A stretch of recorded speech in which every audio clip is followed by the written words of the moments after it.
El fenómeno arqueológico más conocido de la Edad del Bronce I en la península ibérica son los enterramientos en cuevas sepulcrales que se prodigan en el levante de España, casi con exclusividad. El enterramiento en cueva sepulcral consiste en dejar los huesos de los muertos, de los difuntos, abandonados o al cuidado de la oscuridad de una cueva,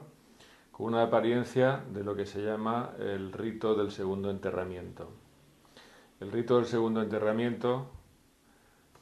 es ni más ni menos que dejar que primero la carne se desprenda de los huesos de los difuntos y a continuación coger esos huesos ya completamente separados de la carne y desmembrados y entonces darle su definitivo alojamiento en la profundidad, en este caso, de la cueva.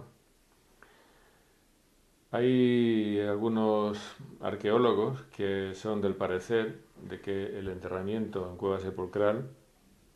las cuevas sepulcrales se llaman también osarios de neolíticos, y el fenómeno este se desarrolla en el segundo milenio antes de Cristo,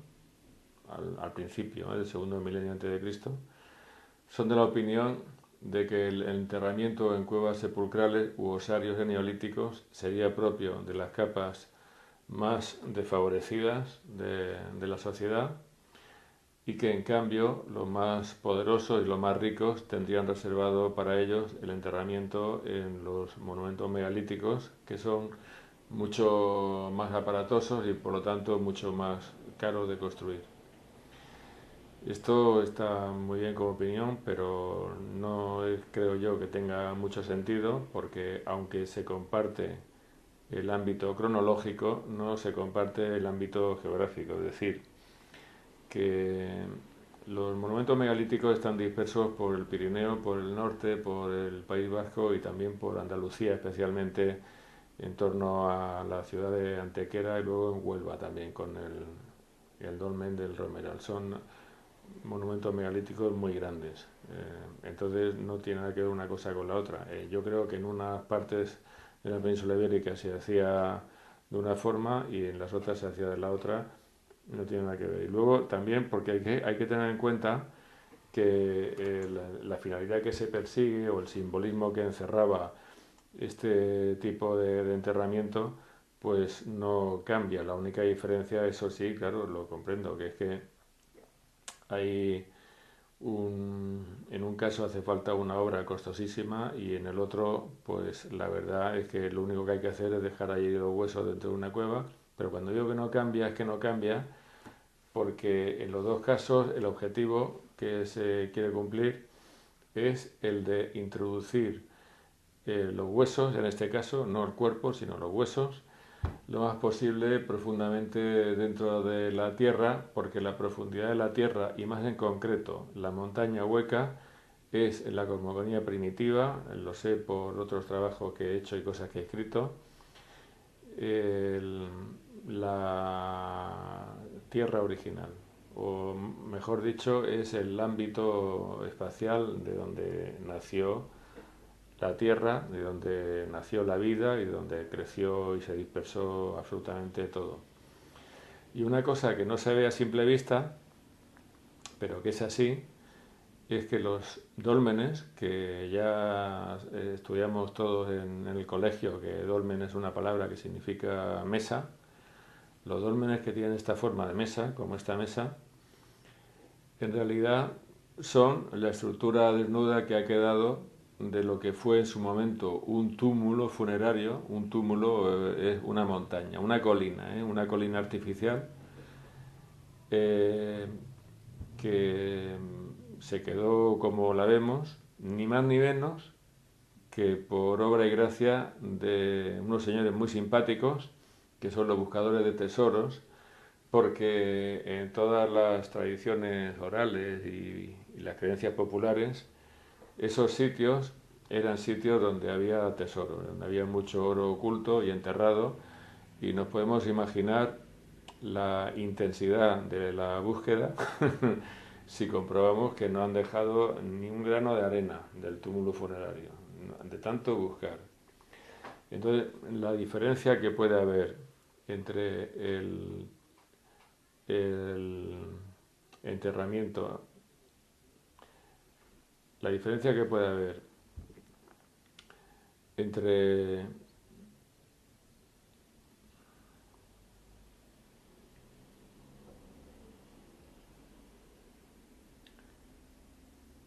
la diferencia que creemos que puede haber entre el enterramiento en cueva artificial y el enterramiento en un dolmen es puramente teórica o más directamente falsa, porque en realidad en los dos casos estamos eh, ante un hueco en una montaña. Una cueva es un hueco en una montaña natural y el dolmen es lo que queda, el túmulo funerario, es el hueco en una montaña artificial. No es que haya mucho acuerdo tampoco en relación con la efectiva existencia del ritual funerario de segundo enterramiento en las cuevas sepulcrales del levante de España. También hay arqueólogos que dicen que el hecho de que aparezcan los huesos sueltos en esas cuevas se debe a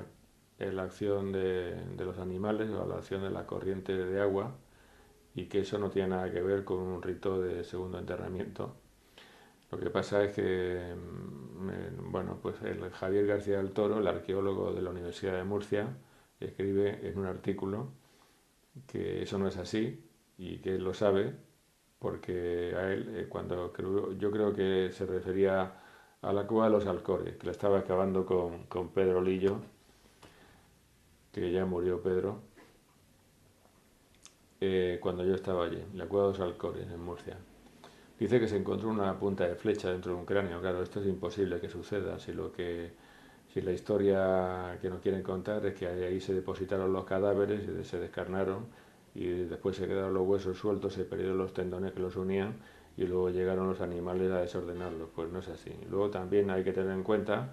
que en una cueva de la Comunidad Valenciana, que es la Cueva de la Pastora, que pertenece a este tipo de grupo cultural también de cuevas sepulcrales, aparecieron muy ordenadamente los paquetes de huesos individualizados y separados, de manera que este orden, en el desorden, ya nos dice que, no, que está excluida la aleatoriedad que se habría derivado si aquí no hubiera más que la acción de los torrentes, la acción de los animales, de los zorros y de todo esto. Bueno, pues esto es todo lo que nos puede contar la arqueología, porque la arqueología es una ciencia muy austera, porque la arqueología es una ciencia muy materialística o muy material, que se dedica, a valga la redundancia, a estudiar los materiales, lo que encuentra y nada más. Con lo cual, si alguien piensa que de la arqueología puede salir algún tipo de luz o alguna claridad sobre por qué razón existen esos fenómenos, las cuevas sepulcrales y el segundo enterramiento, está muy confundido. No hay forma humana. Lo único que nos dice la arqueología es ahí hay unos huesos. Esos huesos tienen tales características, se cogen, se dibujan, se fotografían, se llevan a un museo y ya está, vale, los huesos, pum. Si queremos saber lo que pasa en realidad, tenemos que acudir a fuentes de conocimiento paralelas y en este caso, pues a la etnología, que es algo que no les sienta muy bien a los arqueólogos de los ámbitos académicos y que a mí me da igual. A mí me da igual. Si acudimos a la etnología comparada, comprobaremos que entre los llamados primitivos actuales, que ya van dejando de serlo, el rito del segundo enterramiento es algo extraordinariamente popular, conocido, usado y extendido. Posiblemente la base teórica y simbólica del segundo enterramiento consiste en que, claro, como el concepto de alma unitaria del que disfrutamos en Europa no sabían lo que era, ni los hombres prehistóricos ni los hombres primitivos, pues ellos creían por lo menos en dos tipos distintos de esencia espiritual.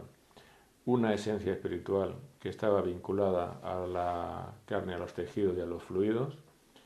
que se pudre y que desaparece, y esa esencia espiritual, esa sustancia espiritual emigraba al más allá, allá donde se encuentre, también valga la redundancia, y en cambio había otra sustancia espiritual que tenía un aspecto de más incorruptible y de más sólida, que es el esqueleto, que son los huesos, que no se iba a ninguna parte, sino que se quedaba donde estaba, y cuando los huesos se depositan en la tumba van a dar lugar no ya a una existencia del difunto como sea, en el más allá, o a la disolución, sino que van a dar lugar a una nueva vida humana mediante la reencarnación. Entonces, esto está muy documentado. Por ejemplo, unas culturas donde se utilizaba mucho el segundo enterramiento son las culturas de los indios norteamericanos. Entre los indios norteamericanos, los hurones practicaban lo que se llamaba la cremación parcial. La cremación parcial es muy curioso porque esto es el ritual funerario por excelencia de los monumentos megalíticos. Es decir, cuando los arqueólogos han podido entrar en un dolmen y en los pocos casos en los que había allí algo que ver, que la mayoría era nada, lo que han encontrado han sido huesos que habían sido quemados. Bueno, pues se interpreta, se cree que la costumbre de los indios hurones de Norteamérica de practicar la cremación parcial, es decir, de quemar el cadáver, incluso llegando a quemar parcialmente los huesos, obedece a la prisa, a la urgencia para quitar de en medio la carne, porque se creía que hasta que la carne no hubiera desaparecido del cuerpo, el alma tampoco se habría marchado. Y como una de las obsesiones de los vivos es que los muertos se vayan a su tierra lo antes posible, pues por esto venía la cremación parcial, y es fácil que en el ritual funerario de los monumentos megalíticos pues que también fuera así. Las fuentes clásicas están atiborradas de referencia a la necesidad de llevar de vuelta los huesos de los guerreros caídos en combate lejos de su tierra hasta su lugar de reposo en su ciudad, especialmente en Grecia.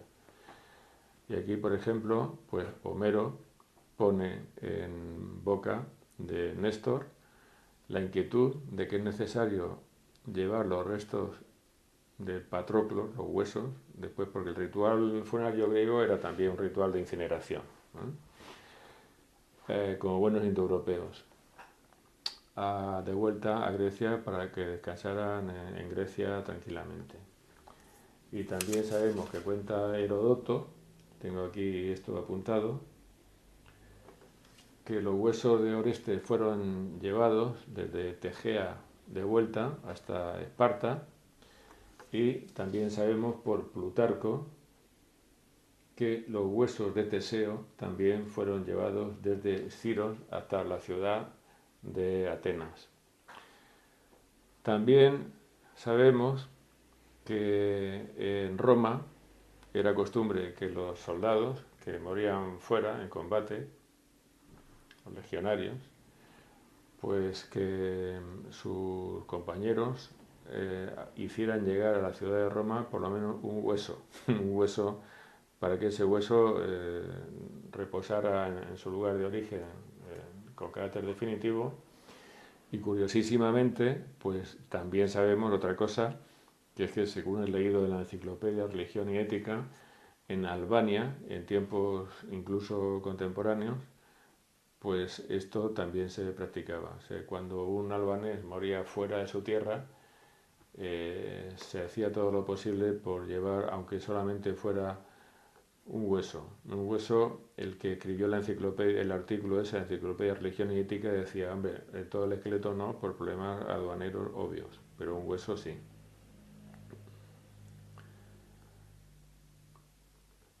Bueno, pues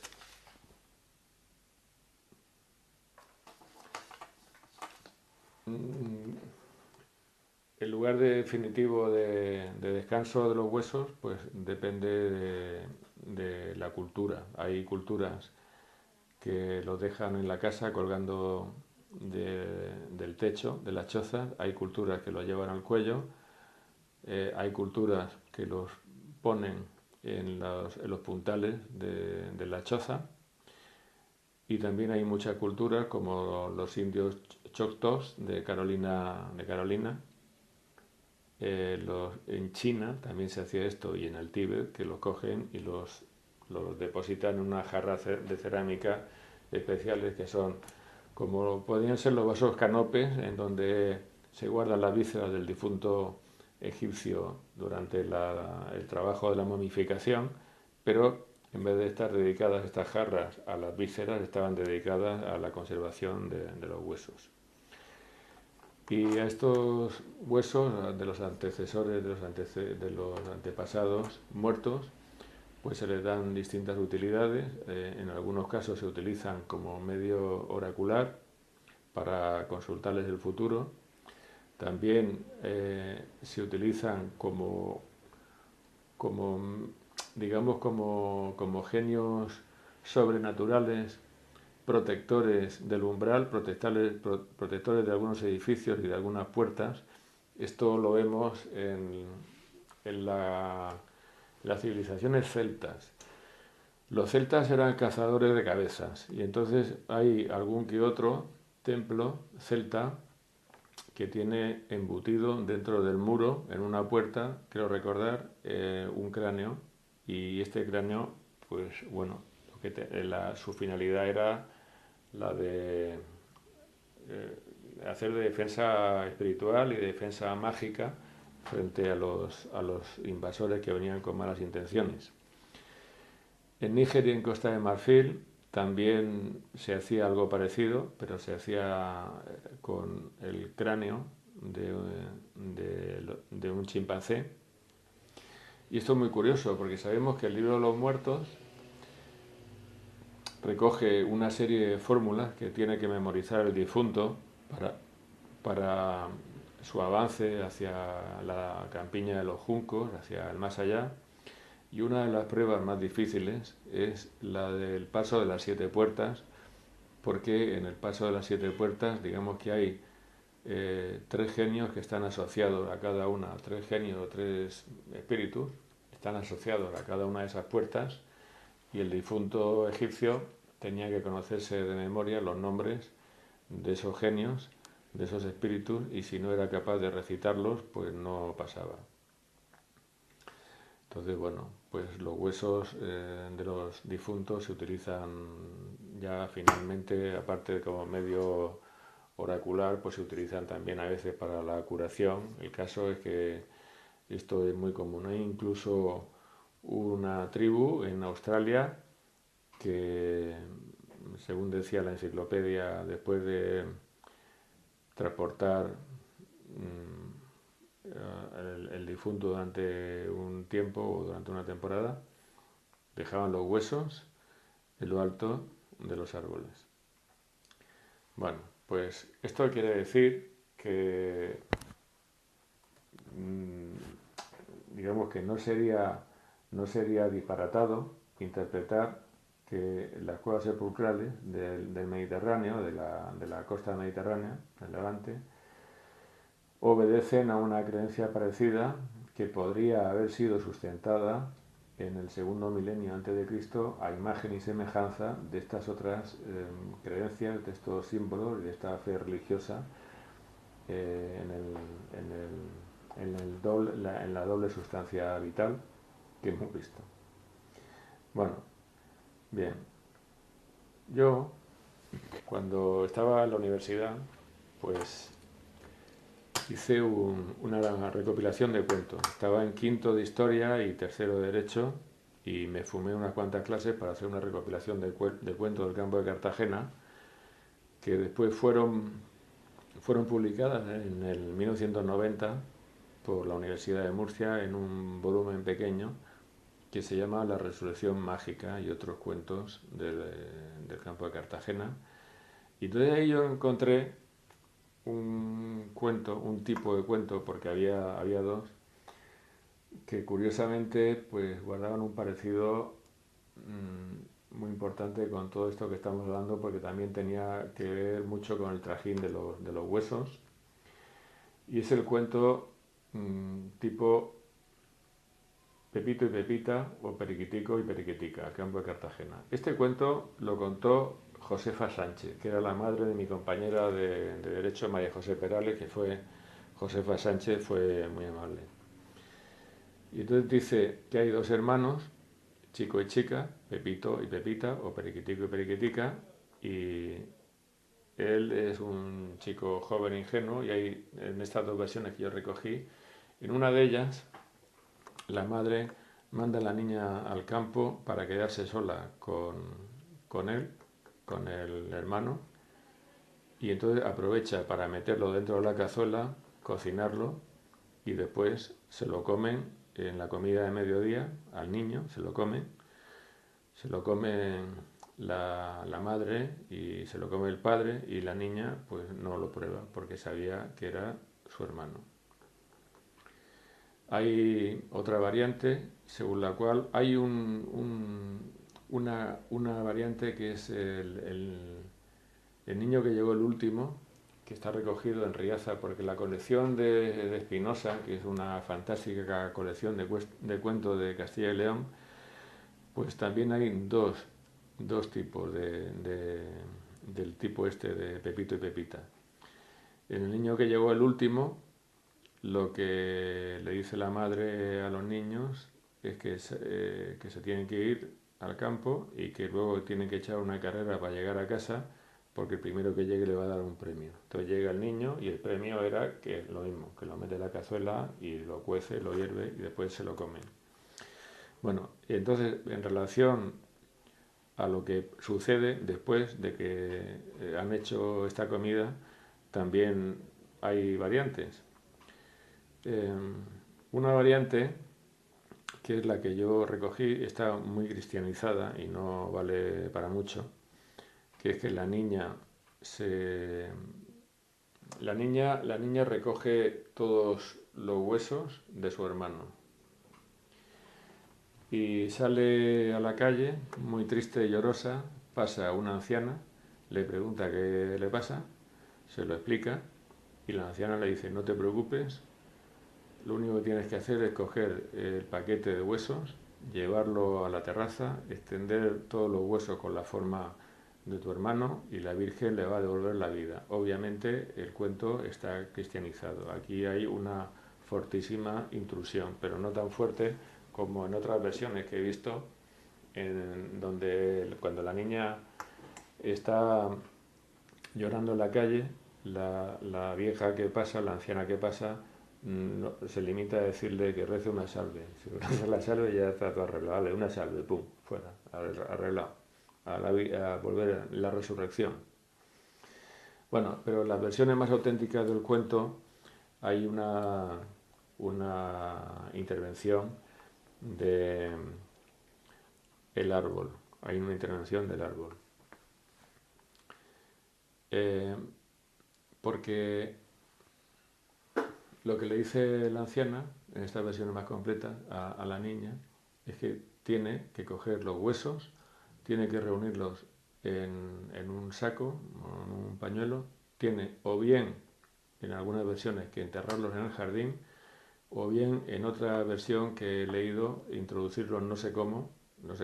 en un peral. Entonces, cuando la niña hace esto, lo que sucede al cabo de un tiempo es que cuando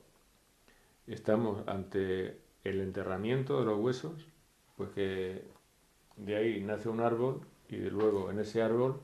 en la rama del árbol aparece como si fuera un fruto más del árbol, aparece otra vez el niño. Aparece otra vez el niño, pero no tal cual, ¿eh? Aparece eh, como en un plano superior no de conciencia, sino de existencia, porque el niño que vuelve es un niño que aparece con poder, es una especie de pequeño semidios. Los símbolos de ese poder son símbolos adaptados a la mentalidad primitiva y a la mentalidad popular del ámbito en donde se cuentan estas historias. En una de las versiones es que aparece con caramelos y golosinas, y en otra de las versiones en donde estaba que lo habían metido en el peral, pues aparece con pera, claro, ¿eh? Y el niño es como una pera, como un fruto. El niño, quedémonos con la imagen del niño que vuelve a la vida como si fuera un fruto, porque esto luego lo vamos a entender mejor. Y luego también hay una versión del cuento que es donde es el carácter de poder que tiene el niño que vuelve, pero no solamente de poder, sino de justiciero, incluso de vengativo, pues se ve mejor, porque el niño vuelve a aparecer en la copa del árbol sosteniendo una naranja en una mano y una espada en la otra. La naranja se la da a su hermana como premio y agradecimiento por haberlo salvado, y con la espada mata a sus padres porque sus padres lo habían matado. Bueno, esto es algo que también, digamos que hay un run run de relación entre las cuevas sepulcrales, el segundo enterramiento, todo lo que hemos venido hablando del traqueteo de los huesos para aquí, huesos para allá y tal, porque aquí también estamos ante un episodio 100% de huesos. Y entonces esto nos lleva a un sitio, que es un sitio que está a las orillas del Nilo, que se llama Egipto, como todo el mundo sabe, porque este cuento de Pepito y Pepita, yo francamente no me había dado cuenta, valga la cacofonía, de lo que era, y no me di cuenta por muchos años, porque yo lo había recogido en el 80 y en el 90, en mayo del 90, o sea, yo cuando hice la recopilación y publiqué el libro con la universidad, bueno, hice un trabajo que se lo mandé a la editora regional, luego lo sacó al final el servicio de publicación en la Universidad de Murcia. Yo hice un estudio teórico, antropológico, de lo que a mí me parecía el cuento, ese y lo demás, y no caí, y mira que lo tenía delante y no lo veía, ¿eh? Fascinante es esto, lo tenía delante y no lo veía. Incluso en mayo del 90 participé, era el 90, ¿no? Sí, participé como ponente en el Congreso de Antropología del Sureste que se hizo en el Museo del Molino, en Murcia, al lado del río, y no había caído en algo que luego vi con el tiempo, pero tardé años, que es el inmenso parecido, vamos, inmenso parecido no, como una gota de agua se parece a otra gota de agua, que hay entre el cuento este de Pepito y Pepita con el mito de Isis y Osiris, que es tal cual, es lo mismo. Egipto. Bueno, pues antes de hablar del mito de Isis y Osiris, me quiero referir a algo menos conocido, mucho menos conocido, que son las culturas neolíticas del Anratiense y el Guercense. El Anratiense y el Guercense son las últimas culturas de la civilización en Egipto, las últimas culturas neolíticas, antes del prodigioso, increíble e inexplicable estallido de la cultura egipcia, de la civilización egipcia, con la primera dinastía, con Menes. Entonces, hay rastros, estas culturas neolíticas tenían unas tumbas también, y en estas tumbas, pues también otra vez aparecen los huesos dispersos, Y aquí también otra vez se reproduce, y aquí han mojado los más grandes arqueólogos de Oriente como Frankfurt y Petrier, y Widerman también han mojado y han opinado, y unos dicen que eso era un segundo enterramiento de huesos desmembrados, y otros dicen que no, que era lo otro, los bichos, los animales y tal, todo esto. Claro, esto es importante, sería importante que se quedara un poco más claro de lo que está, porque una de las partes del mito de Osiris, que también tiene sus variantes y sus vertientes, pero que es una de las partes más características y más conocidas, es la del desmembramiento de Osiris, porque Osiris había sido, según esta versión, desmembrado y sus miembros, es decir, cada una de las partes de su cuerpo había sido enterrada supuestamente en uno de los nomos o provincias que conformaban Egipto. Bueno, en todo caso, vamos a ver ahora el tema del cuento, del mito, perdón, de Isis y Osiris. Este es un mito que curiosamente no está recogido, que yo sepa, pero creo que no me equivoco, en ningún papiro, ni en los textos de las pirámides, ni en los textos de los sarcófagos, ni en ningún ritual de ninguna clase, de nada escrito en Egipto. Está recogido por Plutarco, que sabéis que es un historiador griego ya tardío, eh, pues que recogió datos y que los estuvo contando, Plutarco. Entonces lo que dice Plutarco es que Isis y Osiris eran dos hermanos jóvenes, lo mismo que en el cuento, y que Osiris, que era un muchacho bueno e ingenuo, fue engañado y fue muerto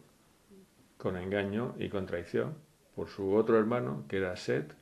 el pelirrojo, que era el borde, el malo, como Loki en la mitología germánica, el dios malo, que lo invitó a una fiesta que se iba a hacer supuestamente en su honor con 42 invitados. Otra vez 42, porque representa el número de los gnomos de Egipto. Ahí, en todo esto también hay un intento de influencia política, ¿no?, para resaltar la unidad de Egipto. Entonces, estando en la fiesta, Set le convence a Osiris para que se introduzca en el interior de un féretro, de un sarcófago, para ver si cabía dentro. Bien, es tan sumamente ingenuo como para hacerlo. Cuando lo hace, lo cierra, inmediatamente lo echan al mar. Ese sarcófago, según cuenta Plutarco, pero posiblemente esto es una alteración propia de él. Llega al Líbano, el Líbano encalla en la ciudad de Biblos y hay un árbol que echa raíces encima de ese sarcófago donde estaba Osiris. Es un árbol erica, el árbol erica. De manera que a la larga el cuerpo de Osiris queda dentro del árbol. Isis se había vuelto loca buscando a su hermano y después de dar muchas vueltas por el mundo, pues localiza el árbol, Erika, y consigue sacarlo. Y a continuación le devuelve la vida, y la forma en la que le devuelve la vida es sobrevolando su cuerpo encima de él en vuelo estacionario, adoptando la forma de un milano, con el aire, con la esencia vital. Ya sabemos que era muy popular para el faraón Akenatón, por cierto, con su dios Atón, que despejaba la nariz de los fieles para que pudieran respirar lo mejor posible. Bueno, pues entonces creo que hay un paralelismo más que claro, yo diría que obvio o brutal, no sé, entre el cuento popular tipo Pepito y Pepita y el mito este. Y es muy posible que, como en otras situaciones, el mito hubiera sido elaborado a partir de este tipo de cuento popular, porque ya he dicho en otras ocasiones que los cuentos populares son el tipo de narración más antiguo existente en la humanidad, que nacieron con el Paleolítico. ¿eh? Entonces los paralelismos son los siguientes. Los dos hermanos, hay dos hermanos, chico y chica, en el cuento y en el mito. En el cuento al niño lo meten en un caldero, en un recipiente que es un caldero, lo mismo, y lo matan por ese procedimiento, de la misma forma que en el mito a Osiris lo matan cuando lo convencen de que se introduzca él solo en un sarcófago, que es otro recipiente. Tanto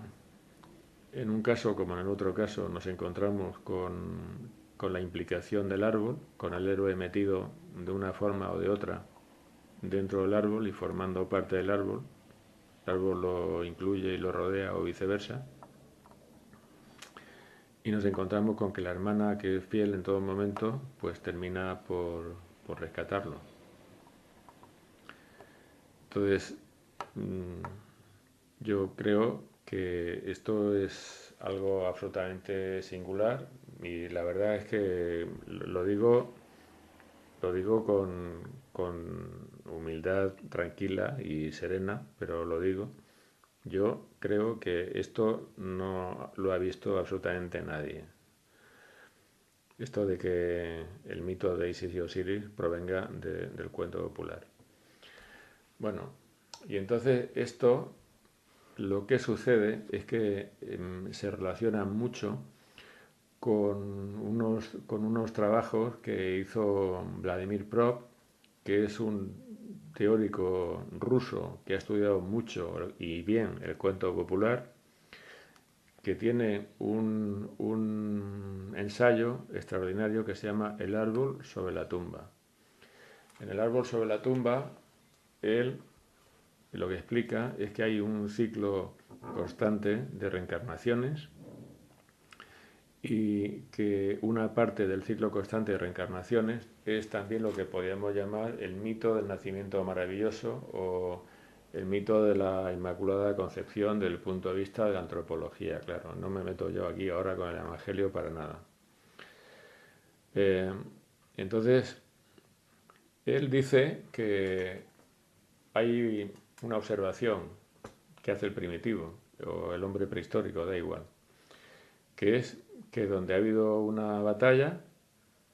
la vegetación crece exuberante, claro, crece exuberante porque todos esos muertos que hay ahí que han quedado debajo de la tierra desprenden toneladas de nitrógeno y eso es divino para las plantas, es el mejor abono, el abono de los cuerpos muertos. Pero esto hace que en la mente del primitivo se establezca una conexión, una primera conexión y una primera relación. Esa relación es que de alguna manera hay una sustancia espiritual de los difuntos que alimenta, que da vida o que se traspasa a la planta que crece ahí encima. Y por eso la costumbre de plantar el árbol sobre la tumba. Entonces el ciclo de que él habla es que cuando alguien muere se le entierra y sobre la tumba se planta un árbol y entonces ese árbol da un fruto, ese fruto lo toma una mujer y supuestamente esa mujer con ese gesto queda embarazada. Eh, Esto es algo que posiblemente puede explicar el misterio misterioso de cómo es posible que cuando Osiris había sido desmembrado y una de las partes del mito dice que Isis había dado un montón de vueltas por todos los gnomos de Egipto para recopilar las partes de su cuerpo que se habían perdido, que estaban cada una enterrada en un gnomo, y encontró todas menos el pene. ¿Cómo es posible que Osiris hiciera lo que hizo, que es fecundar a Isis y engendrar en ella a Horus, que es el dios vengador, que va a vengar a su padre, que lucha contra Set y que se parece Horus enormemente a la figura del niño este del cuento popular que aparece en la rama del árbol con un premio para la hermana y con la espada para matar a los padres, que en este caso son el equivalente del dios pelirrojo Set. Yo, en esa recopilación de cuentos, pues recogí también uno que es un clásico, que es el Aljorra, en Cartagena, que es el cuento de la flor del Lilolá. En la flor del Lilolá hay tres hermanas que van a buscar pues, la flor mágica del Lilolá para su padre enfermo, que era pues, un remedio mágico para su padre. Y entonces por el camino, las dos mayores matan a la pequeña y la entierran. Sobre la tumba nace un arbusto, pasa un pastor, ese pastor coge una rama del arbusto y con él se hace una flauta y cuando sopla la flauta lo que se escucha es la voz del espíritu de la niña muerta denunciando el asesinato y denunciando que sus hermanas la habían matado, y esto es algo que tiene mucho que ver también con una tradición muy antigua iraní relativa al primer hombre, que es Gayomar, que habría nacido también en términos parecidos y por procedimientos parecidos. Bueno, pues con todo esto hoy hemos podido saber y hemos podido aprender creo que algunas cosas interesantes sobre el significado simbólico que podían tener los osarios neolíticos, pero la cosa ya no es, digamos que la importancia de aprender el significado simbólico de esto, las cuevas sepulcrales, los osarios neolíticos de la península ibérica, se queda pequeña en comparación con que hemos podido aprender y hemos podido saber que el mito de Isis y Osiris, pues que procedía de un cuento popular. Y así es como se investiga en historia de las religiones, bajo mi punto de vista, y así es como se construye eh, el conocimiento en historia de las religiones. Realmente, antes de cerrar, quiero decir que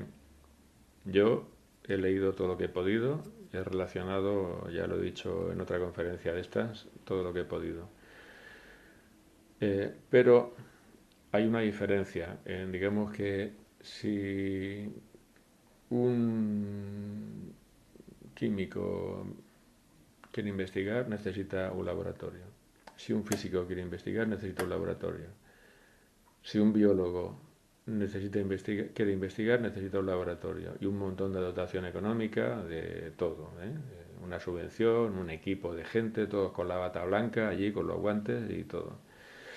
gastando luz, gastando agua, gastando ordenador y tal. Si alguien que se quiere dedicar como yo a la antropología cultural o a la historia de las religiones o a como le queramos llamar a esto, quiere investigar y quiere saber, pues no necesita ni presupuesto, ni dinero, ni equipo, ni tubo de ensayo, ni nada. Lo único que necesita es leer, leer